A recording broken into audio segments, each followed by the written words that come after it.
माँ जी, आपसे एक बात पूछूं? हाँ बहू पूछ। मैंने आस पड़ोस रिश्तेदार सबके मुंह से ये बात सुनी है कि बहू कभी बेटी नहीं बन सकती। ऐसा क्यों? जब तक बहू को बेटी नहीं समझेंगे, बहू बेटी कैसे बनेगी? बहू अपने घर से ये सब सीख कर नहीं आती। वो तो घर का माहौल ऐसा कर देते हैं कि बहू बुरी बन जाती है। बहू के हर चीज में उसकी गलती ढूंढेंगे, हर चीज में उसकी कमी निकालेंगे।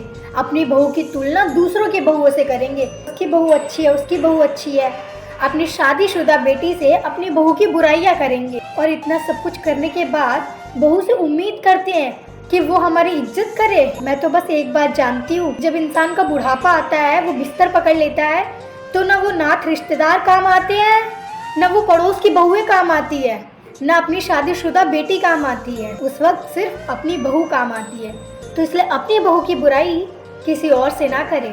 यदि हम जवानी में एक सास नहीं, माँ बनकर अपनी बहू को एक बेटी बना लें, तो मुझे यकीन है कि बहू भी बुढ़ापे में हमें सास नहीं, हमें माँ समझ के, बहू नहीं बल्कि बेटी बन के हमारी सेवा करेगी।